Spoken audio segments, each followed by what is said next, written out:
నమస్తే. సమాజంలో ఎందరో ఎదుగుతారు, ఇంకొందరు ఉన్నత శిఖరాలను అధిరోహిస్తూ ఉంటారు. ఎన్నో పనులు చేస్తుంటారు. కానీ చేసే ప్రతి పనిలో ప్రయోజనం ఉండాలి. అయితే అది స్వార్థ ప్రయోజనం అయి ఉండకూడదు. కన్న ఊరికి జన్మభూమికి అంతో ఇంతో సాయపడాలి. అప్పుడే ఎదుగుదలకు ఓ అర్థం ఉంటుంది, సార్థకత చేకూరుతుంది. ఇలా విశ్వసించిన ఓ ఉన్నత విద్యావంతుడు సమాజ సేవకుడయ్యాడు. తన చుట్టూ ఉన్న సమాజంలో ఆపన్నులకు అండగా నిలుస్తున్నాడు.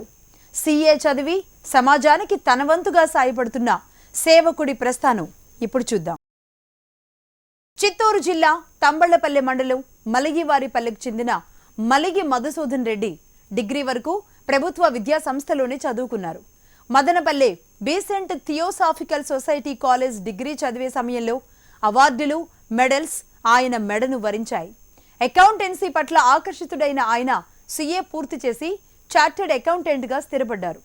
15 సంవత్సరాలకు పైబడి ఆ వృత్తిలో ప్రముఖంగా రాణిస్తున్నారు. అకౌంటెన్సీలో రాణిస్తున్న ఆయన కంపెనీలకు, వ్యాపార సంస్థలకు ఆదాయ వ్యయాలు, అప్పులు, ఆస్తులు, చిట్టాపద్దులు చూసి ఆడిట్ చేయించినా తాను మాత్రం సంపాదించిన సొమ్ములో కొంత సమాజానికి ఇవ్వాలనే లెక్క రాసుకున్నారు.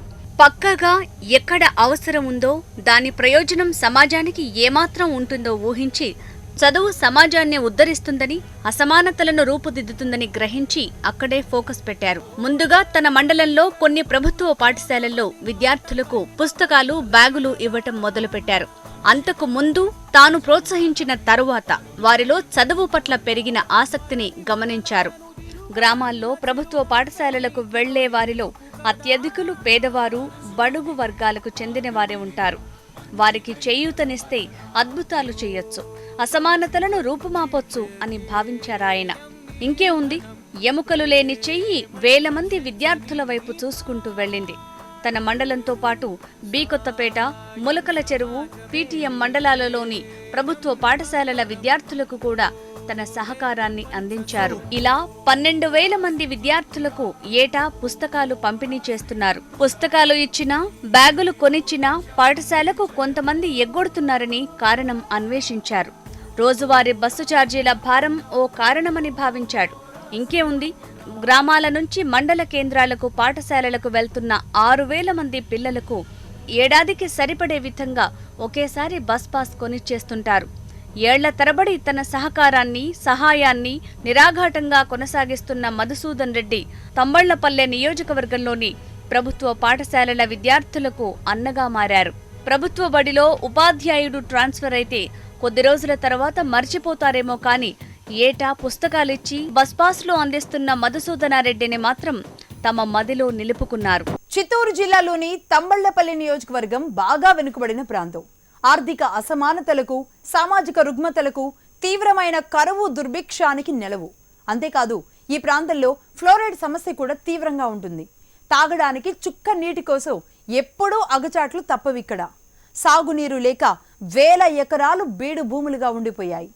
కరువు నేలపై సిరులు కురిపించలేకపోయిన మనుషుల పాలిట మహమ్మారిగా మారిన ఫ్లోరైడ్ భూతాన్ని కొంతవరకైనా పారద్రోలాలి అని తలంచిన మధుసూదన్ రెడ్డి తన సేవా కార్యక్రమాలను మరింత విస్తృతపరిచారు. చిత్తూరు జిల్లా తంబళ్లపల్లె నియోజకవర్గంలో ప్రభుత్వం ఏటా ప్రకటించే కరువు మండలాల జాబితాలో ఈ ప్రాంతం లేకుండా లిస్టు ఉండదంటే ఇక్కడ కరువు పరిస్థితులు అర్థం చేసుకోవచ్చు. ఈ పరిస్థితిని గమనించిన Madhusudan Reddy we serve charitable trust ను ఏర్పాటు చేశారు. తన ప్రాంతంలోని ఫ్లోరైడ్ గ్రామాలను గుర్తించి జియాలజిస్టుల సూచనలతో మంచినీరు దొరికే ప్రాంతాల్లో బోర్లు వేయించారు. నీటిని శుద్ధి చేయించి గ్రామాలకు సరఫరా చేయించారు. పిల్లల్లో ఫ్లోరైడ్ ప్రభావం అధికంగా ఉంటుందని గ్రహించి పలు స్కూళ్లలో మినరల్ వాటర్ ప్లాంట్ ఏర్పాటు చేశారు. బస్టాండ్లలో ఉచితంగా ప్యూరిఫైయర్ వాటర్ అందించే సౌకర్యాన్ని కల్పించారు. ఏటా వేల మంది పర్యటించే మల్లయ్య కొండకు వచ్చే వారికి అన్నదాతగా మారారు. అక్కడ ఉత్సవమైన, పండుగైన, పర్వదినమైన మధుసూదన రెడ్డి ఆతిథ్యం స్వీకరించాలనే విధంగా తన సేవా కార్యక్రమాలను విస్తరించారు. ఎప్పుడూ కరువు జాబితాతో గుర్తింపు తెచ్చుకున్న నియోజకవర్గం దేశవ్యాప్తంగా గుర్తింపు తెచ్చుకోవాలంటే ఇంకేమైనా మార్గం ఉందా అని ఆలోచించారు మధుసూదన రెడ్డి. క్రీడాకారులకు వస్తున్న గుర్తింపు, తద్వారా ఆ ప్రాంతానికి వస్తున్న ప్రాచుర్యాన్ని పసిగట్టి క్రీడారంగం వైపు కూడా దృష్టి సారించారాయన. ఏటా స్కూళ్లలో క్రీడా పోటీలు నిర్వహించి నియోజకవర్గ స్థాయిలో టోర్నమెంట్లు నిర్వహించి ప్రతిభావంతులను ప్రోత్సహించే పనిలో పడ్డారు. వారిలో ఉత్సాహం నింపడం కోసం పోటీలు కూడా ఆసక్తిగా ఉండేలా నిర్వహిస్తుంటారు. ప్రోత్సాహక బహుమతులివ్వటం వరకే సరిపెట్టుకోకుండా బాగా రాణించిన క్రీడాకారులకు స్పాన్సర్గా నిలుస్తున్నారు. రాష్ట్ర స్థాయి, జాతీయ స్థాయి క్రీడల్లో రాణించిన పలువురికి అవసరమైన ఆర్థిక అవసరాలన్నీ తానే చూస్తుంటారు. ప్రజల తలరాతను మార్చలేకపోయినా తన చుట్టూ ఉన్న పరిస్థితుల్లో మార్పు తీసుకువస్తే ఎందరో కొందరి తలరాత మారుతుందన్నది ఆయన ప్రగాఢ విశ్వాసం. రాబోయే తరానికి ఇది ఓ సోపానంగా నిలుస్తుందన్నది ఆయన దృఢ సంకల్పం. చిత్తూరు జిల్లాలో ఉన్న తంబాలపల్లి నియోజకవర్గం ఈ రోజుకి కూడా వెనుకబడిన నియోజకవర్గంలో ప్రతిసారి కూడా ముందు వరుసలో ఉంటున్న నియోజకవర్గం. అలాగే ముంబై రెడ్ లైట్ ఏరియాకి ఆ చుట్టుపక్కల ఉన్న తాండాల్లోని మహిళలు ఈ రోజుకు కూడా వెళుతున్న దృశ్యాలు అక్కడ కనబడుతూ ఉన్నాయి. ఎందుకు ఇలాంటి పరిస్థితులు ఉన్నాయి? అందుకే ఏళ్ల తరబడి నుంచి దాదాపుగా 10 ఏళ్ల నుంచి తన నియోజకవర్గానికి తాను పుట్టినందుకు ఏదో కొంత చేయాలి అనే తపనతో, ఉత్సాహంతో ఒక వ్యక్తి ముందుకొచ్చారు. ఆయనే మలిగి మధుసూదన్ రెడ్డి గారు. నియోజకవర్గానికి ఎన్నో సేవా కార్యక్రమాలు చేసుకుంటూ ఏమీ ఆశించకుండా నియోజకవర్గ అభివృద్ధి, తన నియోజకవర్గం భారతదేశ చిత్రపటంలో అత్యున్నత స్థానంలో ఉండాలని తపన పడుతున్న వ్యక్తి. ఆయన గురించి ఇది మాత్రమే కాదు, ఇంకా చాలా చెప్పాల్సింది ఉంది. ఆయన మాటల్లోనే ఆయన నియోజకవర్గం గురించి తెలుసుకుందాం. నమస్తే అండి మధుసూదన్ రెడ్డి గారు, ఎలా ఉన్నారు? ఫైన్ అండి. బాగున్నారా? మధుసూదన్ రెడ్డి గారు, మీ గురించి ఒకసారి చూస్తుంటే అంటే ఒక వ్యక్తి ఏమీ ఆశించకుండా మీరు సీఏ చదువుకున్నారు కదా, సీఏ చదువుకొని ఒక మంచి పొజిషన్లో ఉండి నియోజకవర్గం కోసం ఎన్నో సేవా కార్యక్రమాలు చేస్తూ ఉన్నారు. అసలు అంటే ఎందుకండి పుట్టి పెరిగిందంతా మీరు ఎక్కడ, ఎందుకు ఏదో ఒకటి చేయాలన్న తపన అసలు ఎందుకు వచ్చింది? ఎందుకంటే ఎంతో లక్షల మంది ఉంటూ ఉంటారు, అందులో ఆలోచన రావడం చాలా రేర్ పర్సన్స్గా వస్తుంటుంది. ఏంటి మీ గురించి?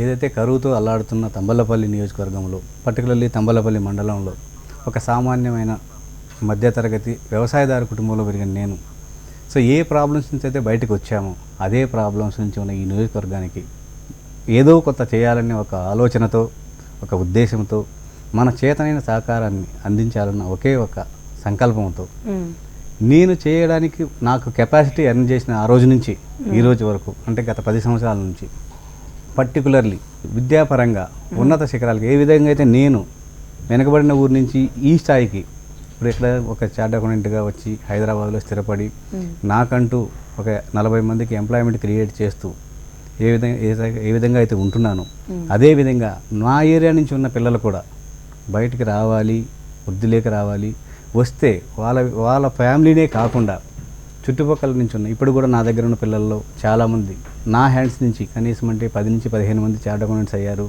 వాళ్ళు కూడా పర్టికులర్లీ మా నియోజకవర్గం నుంచి వచ్చిన వాళ్ళు ఉన్నారు, అలాగే మా చుట్టుపక్కల పీలేరు, మదనపల్లి, ఉంగునూరు నుంచి వచ్చిన వాళ్ళు ఉన్నారు. అంటే మా బెల్ట్ నుంచి ఇప్పటి వరకు రకరకాల కార్యక్రమాలండి. ఆ రకరకాల కార్యక్రమాల్లో మొదటిది పర్టికులర్ పిల్లలు జూన్ మాసంలో ఎప్పుడైతే స్కూల్ స్టార్ట్ అవుతాయో, స్టార్ట్ అవ్వగానే చాలామంది పిల్లలు 10 రోజుల తర్వాత 15 రోజుల తర్వాత స్కూల్కి వెళ్తారు. ఎందుకు? పేరెంట్స్ ఏదో వాళ్ళు డబ్బులు సమకూర్చుకొని యూనిఫామ్స్, బుక్స్, బ్యాగ్స్ ఇవన్నీ తీసి పిల్లల్ని పంపించాలంటే ఖచ్చితంగా 10-15 రోజులు వాళ్ళు కష్టపడి అరేంజ్మెంట్ చేసిన తర్వాత కానీ పంపించలేని పరిస్థితి. ఈ పరిస్థితుల్లో కనీసం పుస్తకాలు, బ్యాగ్స్ లాంటి మినిమం రిక్వైర్మెంట్స్, ఎందుకంటే యూనిఫామ్ అలాంటివి లాస్ట్ ఇయర్ అయినా ఈ ఇయర్కు వాడచ్చు. సో కనీసం బుక్స్, సో వాళ్ళకి బ్యాగ్స్ అందించడం వలన వాళ్ళ యొక్క హాజరు పట్టి మొదటి రోజు నుంచినే స్టార్ట్ అవుతుంది. పిల్లల్లో ఇంట్రెస్ట్ కూడా ఒకటి క్రియేట్ అవుతుంది. పేరెంట్స్ దగ్గర నుంచి, పేరెంట్స్ బాధలతో చూసి చాలామంది కూడా నేను కూడా పొలం పనికి వెళ్దాం, లేదంటే ఈరోజు కూలి పనికి వెళ్దాం, ఆ పరిస్థితి నుంచి బయటకు రావాలంటే బాగుంటుంది. అంటే మీలాంటి వాళ్ళకి రావడం చాలా అరుదండి. అయితే ఇక్కడ ఒక్క విషయం అండి, ఎంత డబ్బున్నా సరే తమ పిల్లల్ని చదివించుకోవాలి, తమ పిల్లలు మంచి పొజిషన్లో ఉండాలి, ఆస్తులు వెనకేసుకోవాలి అని ఆలోచిస్తూ ఉంటారు. కానీ ఈరోజు మీరు దాదాపుగా 6,000 మంది పిల్లలకి బుక్స్ ఫెసిలిటీస్, ట్రాన్స్పోర్ట్ ఫెసిలిటీస్ ఇస్తున్నారు. దూర ప్రాంతంలో ఉన్న పిల్లలకి 12,000 మంది పిల్లలకి బుక్స్ ఇస్తున్నారు. ఒకళ్ళిద్దరు పిల్లల్ని పోషించుకోవడమే కష్టమైన ఈ రోజుల్లో ఎలా మేనేజ్ చేసుకోగలుగుతున్నారు? అదే అండి చెప్పింది మీకు. నాకున్న శక్తిలో first I started with only 1 mandal, Thambalapalli మండలం స్టార్ట్ చేశానండి. ఇనిషియల్గా నా ప్రాక్టీస్ స్టార్ట్ చేసిన after 4-5 years I thought I can do something for my society, my village particularly. Then I started for my village. Once ఏ విధంగా అయితే నేను ఇక్కడ ప్రాక్టీస్ చేసుకుంటూ నాకు వస్తున్న ఇన్కమ్ కానీ నా వనరులు కానీ నా సపోర్ట్ చేసేంతకాలం దాన్ని అలాగే పెంచుకుంటూ ఈరోజు మా నియోజకవర్గంలో ఉన్న 6 మండలాలు, ఒక్క మండలంలో కూడా ఒక్క ప్రభుత్వ స్కూల్ కూడా వదిలిపెట్టకుండా ప్రైమరీ అండ్ అప్పర్ ప్రైమరీ అన్ని స్కూల్స్ ఒక గత ఏడాది మీరు తీసుకుంటే ఆల్మోస్ట్ 1200 మంది పిల్లలకు నోట్ పుస్తకాలు, అలాగే 6000 మందికి ఆర్టీసీ బస్సు పాసులు, 1 ఇయర్ బస్సు పాసులు. దీంట్లో కూడా అండి పర్టికులర్ నేను చేస్తున్న పనికి సహకరిస్తూ గత 4-5 సంవత్సరాలుగా ఆర్టీసీ సిబ్బందే వాళ్ళ సిబ్బందితో కంప్యూటర్తో కూడా హై స్కూల్కి వచ్చి అక్కడిక్కడ instant bus pass 1 year. So that ఏంటంటే మొదటి రోజు నుంచి ఈరోజు 60% కూడా లేని హాజరు ఈరోజు 95% ఉంది. అది you can enquire in the schools, particularly all high schools. So అలాంటి ప్రోగ్రామ్స్ చేయడం కానీ, అలాగే పిల్లల్లో మానసిక వికాసం కోసం కంటిన్యూస్లీ స్పోర్ట్స్ కండక్ట్ చేయడం. చేసేది సేవే అయినా మీరు ప్రభుత్వ పాఠశాలలకే కాన్సన్ట్రేట్ చేశారు. అంటే ఇండైరెక్ట్గా ప్రభుత్వ పాఠశాలలో విద్యార్థుల సంఖ్యను పెంచాలన్నా ఏంటి మీ కాన్సెప్ట్? పర్టికులర్లీ ప్రభుత్వ పాఠశాలలు ఎందుకు అంటే you go back to 1980s or 1990s. మా తంబలపల్లిలోనే 1200 నుంచి 1300 మంది స్ట్రెంత్ ఉండేది, ఈరోజు 300 మంది. Reason everybody knows, corporate education. ఇలాంటి పరిస్థితుల్లో చదువు చెప్పించలేని తల్లిదండ్రుల పరిస్థితి ఏమవుతుంది? వాళ్ళు మాత్రమే ఈరోజు స్కూల్లో మిగిలిపోయారు, ప్రభుత్వ హై స్కూల్లో. సో వాళ్ళకు కూడా ఏదో ఒకటి చేయాలి అనేది మన ఆలోచన. ఆఫర్డబుల్ ఫ్యామిలీస్కి మనం చేయాల్సిన అవసరం లేదు. సో ఆఫర్డబుల్ కానిటువంటి ఫ్యామిలీస్ వాళ్ళకి ఏదో ఒకటి మనం సహాయం చేస్తే అంతే. అందరూ కూలి జీవనోపాధి కోసం ప్రభుత్వ పథకాల మీద ఆధారపడుతున్న వ్యక్తులు అంటే జీవితాంతం ప్రభుత్వ పథకాల మీదనే ఆధారపడడం కంటే వాళ్ళ పిల్లలు కూడా ఉన్నత స్థాయికి వస్తే సో వాళ్ళ ఫ్యామిలీ కూడా వాళ్ళ కాళ్ళ మీద నిలబడుతుంది. దాంతోపాటుగా స్కూల్ గ్రౌండ్స్ ప్రిపేర్ చేయడం, లేదంటే స్పోర్ట్స్ మీద ఇంట్రెస్ట్ ఉన్న పిల్లలకి మీరు చాలా మంది కిట్స్ ఇవ్వడం లాంటివి కూడా చేస్తూ ఉంటారు. ఎలా ఉందండి అక్కడ స్పోర్ట్స్ మీద అట్లా అవగాహన ఎలా ఉంది అట్లా ఉన్న వాళ్ళకి? మామూలుగా అండి మీరు ఇప్పటి వరకు చూస్తే కూడా స్పోర్ట్స్లో అన్నీ కూడా corporate high schools, corporate people only సిటీలోనే ఉంది మనకి. అక్కడి నుంచి కూడా క్రీడల మీద ఆసక్తి పల్లె లెవెల్లో కూడా ఉండాలనేది ఒక ఆలోచన. ఆల్మోస్ట్ 48 to 50 స్కూల్స్కి, హై స్కూల్స్కి అన్ని రకాల స్పోర్ట్స్ పరికరాలు అందించానండి లాస్ట్ ఇయర్ కూడా. ఒకసారి ఇస్తే కనీసం 2-3 సంవత్సరాలు ఉంటాయి, పిల్లలు ఆడుకోవడానికి వీలుంటుంది. అట్లాగే లాస్ట్ ఇయర్ జోనల్స్ కండక్ట్ చేసాం. చిత్తూరు జిల్లాలోనే జోనల్స్లో తంబలపల్లి నియోజకవర్గం మొదటి ప్లేస్ వచ్చింది. అది నా క్రెడిట్, ఇంకోరు క్రెడిట్ కాదండి. అలాగే ఈరోజు జెడ్పీ హై స్కూల్స్లో ఉన్న పీటీ మాస్టర్స్ కూడా అంతే క్రెడిట్ తీసుకుంటున్నారు, చాలా కేర్ తీసుకుంటున్నారు, దగ్గర ఉండి ఏం కావాలో చేయించుకుంటున్నారు. అలాగే ఇప్పుడు పర్టికులర్లీ ఈ year almost 40 to 50 members are selected for state level zonals. Okay, కొంతమంది నేషనల్స్కి వెళ్ళారండి. వీళ్ళందరికీ ఆర్థిక సహాయం కానివ్వండి, వాళ్ళకి సంబంధించిన యూనిఫామ్స్, ఫెసిలిటీస్ అన్నీ కూడా ఇప్పటివరకు నేనే చేస్తున్నాను. స్పోర్ట్స్ అనేది చాలా ఇంపార్టెంట్ ఉంది. ఎక్కడి నుంచో వచ్చిన పివి సింధు కావచ్చు, సచిన్ టెండూల్కర్ కావచ్చు, హిస్టరీలో ఇలాంటి పేరు కాదు, రికార్డులు ఉండాలి అనేది మీ తపన. ఒక వ్యక్తి మా ఏరియా నుంచి నేషనల్స్లో కానీ ఇంటర్నేషనల్ ఛాంపియన్ కానీ అయితే అది ఎనీ స్పోర్ట్స్ ఆటోమేటిక్ తంబలపల్లి అనేది ఒకటి తెలుస్తుంది. దాదాపుగా 12 నుంచి 15,000 మంది పిల్లల అడుగులకి వెనుకున్నారు మధుసూదన్ రెడ్డి గారు. అయితే ఇదంతా పక్కన పెడితే జెడ్పీ హై స్కూల్స్ దాదాపుగా 48 జెడ్పీ హై స్కూల్స్కి చేస్తున్నారు. 15,000 మంది పిల్లలకి 48 జెడ్పీ హై స్కూల్స్కి చేస్తున్న పరిస్థితి. కానీ నియోజకవర్గంలో మిగతా సమస్యలు ఎలా ఉన్నాయండి? కరువు ప్రాంతంలో ఎన్ని సమస్యలు ఉంటాయి, అన్ని సమస్యలు మా తంబలపల్లి నియోజకవర్గంలో ఉంటాయండి. దాని నుంచి ఏ సమస్యలు ఉండవు. ప్రకటించినా తంబలపల్లి ఉంటుందేమో. కరువే ఫస్ట్ మొదటి సమస్య. తర్వాత సమస్యలు అంటారా, ఇప్పటి వరకు ఎంప్లాయ్మెంట్ లేని ఒక కారణం. సో దాదాపు 10 నుంచి 12,000 మంది వలసలు వెళ్ళారు. వాళ్ళలో చాలామంది మన చేనేత పరిశ్రమ కోసం మదనపల్లి లేదంటే బెంగళూరు. వ్యవసాయంలో ఏషియాలోనే బిగ్గెస్ట్ టమాటా మార్కెట్ మా మదనపల్లి అండి. ఓకే, అంత పెద్ద మార్కెట్ ఉంటే మీరు చాలాసార్లు పేపర్లో చూస్తుంటారు. అవును, రోడ్డు మీద పారబోసిన రైతులు. కరువుకి ఏంటి, వర్షాల కారణాల పంట పండించలేకపోతున్నారా, పండిన పంటను దాయలేకపోతున్నారా? ఈ కారణాల్లో మొట్టమొదటిది పర్టికులర్లీ గ్రౌండ్ వాటర్ ఫెసిలిటీస్. మాకు ఇప్పటివరకు ఏ విధమైన నదులు అవి లేవండి. మినిమం గిడ్డంగుల ఫెసిలిటీ లేదు, ప్రాసెసింగ్ ప్లాంట్లు లేవు. సో అందువలన రైతులు కూడా వ్యవసాయం గిట్టుబాటు లేకపోవడంతో కరువు కింద కన్వర్ట్ అయిపోయిందండి. సో వ్యవసాయాన్ని గిట్టుబాటుగా చేయగల కెపాసిటీ కానీ వాళ్ళకు కొన్ని ఫెసిలిటీస్ ఇవ్వగల కెపాసిటీ ఉన్న నాయకులు ఇప్పటివరకు మా నియోజకవర్గంలో ఎంతోమంది నాయకులు వచ్చారు. 1953 గురించి వెళదాం మధుసూదన్ రెడ్డి గారు. ఎవరెవరు ఎలా ఆ ప్రెస్టేషన్ నుంచి వస్తున్న ఇష్యూసే అండి మేమంతా దిగడానికి కారణం. ఒక ఏరియా డెవలప్ అవడానికి ఇండస్ట్రీ అనేది చాలా ఇంపార్టెంట్. ఆ చుట్టుపక్కల ప్రాంతంలో ఎక్కడైనా కంపెనీస్ లాంటివి ఉన్నాయా? 10 మంది ఎంప్లాయ్మెంట్ ఇండస్ట్రీ కూడా లేదండి. Only Madanapalle industrial estate, small చిన్న యూనిట్స్ అన్నీ ఉన్నాయి. అది కూడా all are SSI units. Okay, అది కూడా 100 మెంబర్స్ 200 మెంబర్స్ కెపాసిటీ ఏవి లేవు. సో ఇంతమంది 12,000 మంది పిల్లలు బయటకు వెళ్ళి ఎంప్లాయ్మెంట్ చేస్తున్నారు. అదే 12,000 మంది పిల్లలు నియోజకవర్గంలో ఉంటే అందరు వాళ్ళ ఫ్యామిలీలు అన్నీ కూడా చాలా బాగుంటాయి. అయితే మధుసూదన్ రెడ్డి గారు, టెర్రాకోటా టాయ్స్ అనేవి ఇప్పుడు తంబాలపల్లిలో చాలా ఫేమస్. అది ఎందుకు డెవలప్ కాలేదు? పేరు మాత్రమే అలా ఎందుకు మిగిలిపోయింది? చరిత్రల కాలం నుంచి అండి తంబాలపల్లి నియోజకవర్గంలో పర్టికులర్లీ అంగళ్ళు పురబలకోట ఏరియాలో ఎప్పటి నుంచో రకరకాల ఉత్పత్తులు ఇప్పటి వరకు ఎక్స్పోర్ట్ ప్రాముఖ్యత కూడా కలిగినటువంటి ఉత్పత్తులు ఎప్పటి నుంచో చేశారండి. అలాంటి నైపుణ్యం గల వ్యక్తులు ఉన్నారు, కళాకారులు ఉన్నారు. అలాంటి ఈ రోజు కూడా చాలా ఎవరో టూరిస్టులు వచ్చి కొనుక్కెళ్తున్నారు తప్ప ఆ ప్రోడక్ట్కి ఒక మార్కెటింగ్ ఫెసిలిటీస్ కానీ how to reach our product in to the international market or domestic market. So అందరూ మాట్లాడుతున్నారు ఈరోజు వాట్సాప్ కోసం, ఫేస్బుక్ కోసం మొబైల్ వాడుతున్నారు. That means everybody know that technology. But ఆ టెక్నాలజీని ప్రోడక్ట్లోకి ఎందుకు తీసుకురావట్లేదు? సో దాన్ని తీసుకెళ్ళాలి అంటే ఒక సక్రమమైన ఒక వ్యవస్థ ఉండాలి. ఆ వ్యవస్థ మీద ఎడ్యుకేట్ చేయాలి, దాన్ని కొంచెం ముందుండి తీసుకెళ్ళాలి. సో ఎప్పటి నుంచో చరిత్రల కాలంలో ఉన్నవన్నీ కూడా ఈరోజు మరుగున పడిపోయే సమస్య ఉత్పన్నమైందండి అక్కడ. సో ఈ దిశగా కూడా చాలా ప్రయత్నాలు చేయాల్సిన అవసరమైంది. But will see how. దీంతో పాటుగా తంబాలపల్లికి మెయిన్గా చేనేత కూడా, అంటే ఈ పట్టు వస్త్రాలు కూడా చాలా చక్కగా తయారవుతూ ఉంటాయి. ఎక్కడెక్కడో వాళ్ళు కూడా తీసుకెళ్తూ ఉంటారు. అంటే దీని మీద కూడా ఒక రకమైన నిర్లక్ష్యం అయితే కనబడుతున్నట్టుగా తెలుస్తుంది. నిర్లక్ష్యం కాదండి, టోటల్గా పట్టించుకున్న పాపానే పోలేదండి. ఇప్పుడు అసలు నడవట్లేదంటారా? లేదండి, చాలా వరకు అన్నీ కూడా హ్యాండ్లూమ్స్ అండి. ఈ హ్యాండ్లూమ్స్ మొత్తం కూడా మదనపల్లి కేంద్రంగా మిరుగుటిపాలపల్లి, చేనేత నగర్ అనే ఏరియాల్లో ఈరోజు హైయెస్ట్ ప్రొడక్షన్ సెంటర్గా ఉంది. సో దాంట్లో ఉన్న కార్మికులు 80% కార్మికులు అందరూ కూడా ఓన్లీ తంబలపల్లి నియోజకవర్గం నుంచి వెళ్ళిన వాళ్ళే.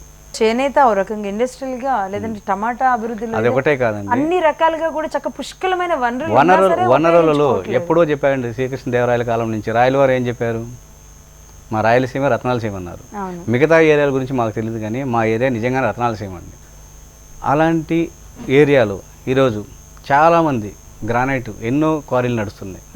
ప్రతి గ్రానైట్ క్వారీ ఓనర్స్ కూడా సరైన ఫెసిలిటీ లేకపోవడం, ఏ విధమైన పాలసీ లేకపోవడం వలన వాళ్ళ యొక్క రా మెటీరియల్ని ఎక్కడికో బెంగళూరుకి కానీ తాడిపత్రికి వస్తున్నాయండి. అదే మెటీరియల్ని డొమెస్టిక్ ఇండస్ట్రియల్ పర్పస్గా ఉపయోగిస్తే సో ఎంప్లాయ్మెంట్ జనరేషన్ మనం చేయకుండానే ఆటోమేటిక్గా క్రియేట్ అయిపోతుంది. ఎన్నో పురాతన ఆలయాల్ని, దాదాపుగా 40 నుంచి 50 ఆలయాల్ని మీరు బాగు చేయించి వాటిని వెలుగులోకి తీసుకొచ్చారు అని. అదేవిధంగా మల్లయ్య కొండ, మహాశివరాత్రి రోజు మల్లయ్య కొండ మీద ఆ శివుడి పేరు ఎలా వినబడద్దో మధుసూదన్ రెడ్డి గారి పేరు కూడా అదే విధంగా వినబడుతుందంట. ఎందుకు? అది అంతా ఓన్లీ ఆ దేవుడి మహిమ అండి. పర్టికులర్లీ నేను 40-50 ఆలయాలకి పునరుద్ధరణకు సహాయం చేశాను తప్ప నేను తీసుకొచ్చినవి కాదండి వెలుగులోకి. ఆల్రెడీ ఎప్పటి నుంచో ఉండి పాడుపడిపోతున్న వాడిని ఆయా గ్రామస్తులు వాళ్ళ ఎఫర్ట్స్ పెట్టి ఏదో చేస్తున్న పరిస్థితుల్లో మన వంతు సహాయంగా మనం ఇంతో కొంత చేస్తూ వచ్చామండి. అది కూడా మెయిన్ రీజన్. ప్రతి ఊర్లోనే ఒక టెంపుల్, ఒక బడి, గుడి అనేది చాలా ఇంపార్టెంట్ అండి. నలుగురు కలిసి ఏదో ఒక సిచ్యువేషన్లో వాళ్ళ మధ్య సత్సంబంధాలు కానీ కలిసి ఉండేదానికి ఉపయోగపడుతుందని ఒక ఉద్దేశంతో ఈ మల్లయ్య కొండ అనేది ఎప్పుడో శ్రీకృష్ణదేవరాయల కాలంకు ముందు నుంచి ఉన్న టెంపుల్ అని చరిత్రలో ఉందండి. కాకపోతే ఇప్పటి వరకు ఏ రోజు కూడా చరిత్రకు సంబంధించి ఎండోమెంట్ కానీ ఎవరు దాని గురించి పట్టించుకున్న నాదుడే లేడు. మాకు కూడా ఎందుకు ఆ ఇంట్రెస్ట్ వచ్చింది అంటే పర్టికులర్లీ ఎప్పుడో చిన్నప్పటి నుంచి స్కూల్ లైఫ్ నుంచి కూడా ప్రతి సంవత్సరం ఆనవాయితీగా మల్లయ్య కొండకు శివరాత్రికి వచ్చేవాళ్ళం. అదే ఆనవాయితీ కొనసాగిస్తూ మనకు కొంచెం ఎంతో చేయగలిగిన కెపాసిటీ వచ్చినప్పుడు దానికి ఏదో పునరుద్ధరణకు కొంచెం వర్క్ చేయాలన్న ఉద్దేశంతో దాన్ని కూడా ప్రాచుర్యంలోకి తీసుకురావాలి అన్న ఒక ఆలోచనతో భక్తుల సౌకర్యార్థం ప్రతి సంవత్సరం ఏదో ఒక కార్యక్రమాలు చేపట్టడం, అలాగే భక్తుల యొక్క రవాణా కోసం 24 hours బస్ ఫెసిలిటీస్. శివరాత్రి రోజు కాళహస్తి తర్వాత శివరాత్రి రోజు ఆల్మోస్ట్ ఈ రోజు 50,000 పైచిలకు జనాభా వస్తున్నారు అంటే శైవ క్షేత్రాల్లో రెండో ప్లేస్ కింద మీరు can take it as a second place in Chittoor district అండి. సో దానికి అలాగే హరికథ కాలక్షేపాలు కానీ 24 hours భోజన సదుపాయాలు, అలాగే రోడ్డు కూడా ఒకటి వేయాల్సిన పరిస్థితుల్లో, ఎందుకంటే కాలినడకని వెళ్ళాలండి పైనుంచి కింద వరకు, బాగా స్టీప్ ఉంటుంది 3 kilometers. ఆ రోడ్డుని వేసే కార్యక్రమంలో 2 years బ్యాక్ రోడ్డు కూడా వేద్దామని ఓన్గా స్టార్ట్ చేశాము. In mean time lot of issues from forest department, political pressures అక్కడికి ఆపేయడం జరిగింది. ఇప్పటికి వెలుగులోకి అయితే తీసుకొచ్చామండి. ఇది సరిపోదు, దీనిని గాన ప్రసిద్ధ పుణ్యక్షేత్రం కింద డెవలప్ చేస్తూ ఈ మల్లయ్య కొండ, సాధుకొండ పక్కన మధ్యలో ఒక ఇనుము కొండ తిరిగి 3 కొండల సమూహం అండి. ఆల్మోస్ట్ 3,000 నుంచి 4,000 హెక్టార్ల ఏరియా. ప్రతి ఒక్క వ్యక్తి ఈరోజు పొలిటికల్గా ఉన్న ప్రతి ఒక్క వ్యక్తి దాని గురించి ఎందుకు ఆలోచిస్తున్నారంటే దాని గురించి మైనింగ్ గురించి. ఇప్పుడు కూడా ప్రాస్పెక్టివ్ మైనింగ్ లైసెన్స్ తీసుకున్న కంపెనీస్ ఆల్రెడీ కంపెనీస్ గ్రాంట్ చేశారు. వాళ్ళు డిగ్గింగ్ చిన్న చిన్న టెస్టింగ్ జరుగుతున్నాయండి. ఓకే. సో సో దాన్ని కొంచెం ప్రొటెక్ట్ చేసుకోవాలి. ఎందుకు ప్రొటెక్ట్ చేసుకోవాలి అంటే ఫ్యూచర్లో చుట్టుపక్కల ఒక 100 కిలోమీటర్ల దూరంలో కొంతవరకు పచ్చదనం ఉంది అంటే ఈ 3 కొండలే. ఓకే, ఒక పక్క భక్తి, పర్యావరణం కూడా చాలా ఇంపార్టెంట్. ఎందుకంటే ఆల్రెడీ కరువు కాటకాలతో వర్షమే లేని పరిస్థితుల్లో ఉన్న ఈ ఏరియాలో ఆల్రెడీ బీడు ప్రాంతంలో మళ్ళీ మైనింగ్ జరిగితే ఇంకా దానికి చెప్పడానికి ఏమి ఉండదు. ఎస్ మధుసూదన్ రెడ్డి గారు, మీరు చెబుతుంటే ఒక్కొక్కటి ఇంత చక్కగా పుష్కలంగా నిండు కుండలాగా కనబడుతున్న ఒక నియోజకవర్గం ఎందుకు మరి ఇలా నిర్లక్ష్యానికి గురవుతుంది? నాకు తెలిసినంత వరకు, నేను చదువుకున్నంత వరకు కూడా 2 ఫ్యామిలీల కనుసన్నల్లోనే ఈ నియోజకవర్గం గత 40-50 సంవత్సరాలు నడిచేదండి. ఎందుకంటే అందరూ వెనకబడిన వ్యక్తులు, ఈ 2 జమీందారీ ఫ్యామిలీలు ఆరు హై ఎండ్లో ఉన్న ఫ్యామిలీస్ తప్ప అడిగే ధైర్యం కానీ స్వాతంత్రం కానీ డెవలప్మెంట్ మీద ఎందుకు చేయలేదని అడిగే ధైర్యం కూడా లేని వ్యక్తులు, నాలెడ్జ్ కూడా లేని వ్యక్తులు. మొత్తానికి ఆ 2 ఫ్యామిలీలు శాసిస్తున్నాయి నియోజకవర్గాన్ని. 2014 తర్వాత ఆ సంస్కృతిని దాటి కొత్త సంస్కృతికి అయితే ప్రజలు నాంది పలికారు. 2014 లాస్ట్ ఎలక్షన్స్లో అయినా కూడా ఏదైనా మార్పు కనపడుతుందేమో అని ఆశించాను. ఆ మార్పు అయితే ఇప్పటివరకు కనిపించిన దాఖలాలు పెద్దగా లేవండి. కాకపోతే ఎన్నో సంవత్సరాలుగా ఈ కరువు కాటకాలతో ఉన్న ఈ ఏరియాకి ఫస్ట్ టైం అనంతపూర్ జిల్లా నుంచి చిత్తూరు జిల్లాలోకి వాటర్ ఎంటర్ అయిందండి. వాటర్ ఎంటర్ అయ్యేటప్పుడు మొట్టమొదటిగా మా కాన్స్టిట్యున్సీలో ఎంటర్ అయింది. కనీసం ఇదైనా కరెక్ట్గా జరిగి కనీసం చెరువులు ఇవన్నీ ఫిల్ చేస్తే గ్రౌండ్ వాటర్ డెవలప్ అయ్యి మాకు చాలా ఉపయోగపడుతుందని ఒక ఆశ. పర్టికులర్లీ దానికి సంబంధించి ఇప్పుడున్న పొలిటికల్ పార్టీతో సంబంధం లేకుండా చంద్రబాబు నాయుడు గారికి మాత్రం ఖచ్చితంగా నియోజకవర్గ ప్రజలు రుణపడాల్సి ఉండాల్సిన పరిస్థితి. నెలల్లో సంతోషపడింది ఈ ఒక్క విషయం చిత్తశుద్ధితో జరగాలని కోరుకుంటున్నామండి. వ్యక్తిగా చేస్తున్నారు ఓకే, బట్ పొలిటికల్ గా మీరే దిగి చేస్తే ఏమవుద్ది? మీకేమన్నా అటువైపు ఆలోచనలు ఉన్నాయా? పొలిటికల్గా ఇప్పటి వరకు నేను ఈరోజు ఆలోచించలేదండి. కాకపోతే నియోజకవర్గంలో ఉన్న ఇన్ని సమస్యలకు సంబంధించి మినిమం పరిష్కారం చూపించాలంటే ఎంతోమంది నాయకులు వస్తున్నారు. అండర్స్టాండ్ చేసుకునే కెపాసిటీ ఉన్న నాయకుడు మాకు రాలేదండి. అండర్స్టాండింగ్ కానప్పుడు అడ్రస్ చేయలేడు. చాలా బాగా చెప్పారు. ఓకే, సో ఈ పరిస్థితుల్లో ఈ మేబీ రాజకీయాల్లోకి వెళ్ళాలని ఆలోచన కాదండి. ఒక వేదిక అనేది ఒకటి ఉంటే మన వాయిస్ని బయటకు తీసుకెళ్ళడానికి కానీ తద్వారా ఏదో ఒక విధమైన డెవలప్మెంట్ చేయడానికి ఒక అవకాశం ఉంటుంది అనేది ఈరోజు మన వాళ్ళు కానీ మన చుట్టూ ఉన్న మన శ్రేయోభిలాషులు కానీ ఎక్స్పెక్ట్ చేస్తుంది. ఆ దిశగా చూద్దామంటే రాబోయే కాలంలో ఏం జరుగుతుంది. ఏదైనా అవకాశం వస్తే ఖచ్చితంగా దిగి చేయడానికైతే 100% క్లియర్ అండి. మీరు పిల్లలు వెనుకున్నారు, ఎంతో మందిని చదివిస్తున్నారు. ముఖ్యంగా ఇంగ్లీష్ వైపు మీరు కొన్ని స్కూల్స్కి ఇంగ్లీష్ పేపర్స్ వేయడం కానీ ఇంగ్లీష్ డైరీస్ ఇవ్వడం, వాళ్ళందరికీ కూడా వాళ్ళకు ఇంగ్లీష్ స్పీకింగ్ స్కిల్స్ పెంచే ప్రయత్నాలు చేయడం, అంటే దాదాపు 15,000 మంది పిల్లలు వెనుకున్నారు. అలాగే ఒక 50,000 మంది ఆధ్యాత్మికంగా చాలా మందికి ఒక రోజు కలుపుతున్నారు. దాదాపుగా 1,00,000కి పైగానే మీరు నియోజకవర్గంలో ఎంతో మందికి కనెక్ట్ అయి ఉన్నారు. అదే అండి, ఈ పిల్లలు ఎడ్యుకేషను అనేది మేము వచ్చిన బ్యాక్గ్రౌండ్. ఈ English other knowledge also the same problem what ever we faced. నేను మదనపల్లి నుంచి డిగ్రీ కంప్లీట్ చేసుకుని చెన్నైకి వెళ్ళినప్పుడు మేము ఫేసిన ప్రాబ్లమ్స్ని చూసి ఇది ఇప్పుడు కాదండి, కిరణ్ కుమార్ రెడ్డి గారి గవర్నమెంట్లో అప్పట్లో తెలుగు మహాసభలో అని అన్ని స్కూల్స్ చాలా ఘనంగా చేశారండి. ఆ తెలుగు మహాసభల్లో నేను కూడా ఇన్వాల్వ్ అయ్యాను. తెలుగు మహాసభలో అని చెప్తున్నారు. తెలుగు మన మాతృభాష, మన లోకల్ లాంగ్వేజ్ ఖచ్చితంగా important. At the same time బతకడానికి వేరే లాంగ్వేజ్ కూడా అవసరం. దాని మీద కూడా శ్రద్ధ పెట్టమని తెలుగు మహాసభల సాక్షిగా ఆ రోజు అన్ని స్కూల్ నుంచి పార్టిసిపెంట్స్కి ప్రోత్సాహక బహుమతులే కాకుండా రోజుకు 2 పదాలన్నా నేర్చుకోమని అందరికీ డిక్షనరీలు కూడా పంచడం అయిందండి. సూపర్ ఆలోచన అండి. అయితే మధుసూదన్ రెడ్డి గారు, ఉలి కింద నలిగితేనే ఏసీలైన శిల్పం అవుతుంది. ఖచ్చితంగా ఆ సమస్యలో నుంచి వచ్చారు, దాన్ని చూశారు కాబట్టి ఖచ్చితంగా మీకు ఆ లక్షణాలు అని చెప్పొచ్చేమో అవన్నీ ఉన్నాయి. రాజకీయం వైపు అడుగులేయాలి. మధుసూదన్ రెడ్డి గారు సేవకుడు కాదు, నెక్స్ట్ నాయకుడు అవ్వాలని మేము కోరుకుంటున్నామండి. థ్యాంక్ యూ వెరీ మచ్ అండి మధుసూదన్ రెడ్డి గారు. Thank you. రైట్, చూసాం కదా సేవకుడిలో మధుసూదన్ రెడ్డి గారు తన నియోజకవర్గానికి ఎంతో చేసుకుంటున్నారు. ప్రతి విద్యార్థి దగ్గర నుంచి ప్రతి పేదవాడికి కూడా తాను కనెక్ట్ అయి ఉన్నారు. లక్షల మందికి సేవకుడిగా కాదు, తాను నాయకుడిగా వస్తే నిజంగా ఇలాంటి వాళ్ళు వస్తే నియోజకవర్గాలు అభివృద్ధి చెందడమే కాదు, రాష్ట్ర అభివృద్ధి, ఆ దిశగా దేశాభివృద్ధి కూడా సాధ్యమవుతుంది. ఇది ఇవాళ మన సేవకుడు మధుసూదన్ రెడ్డి గారు. నమస్తే.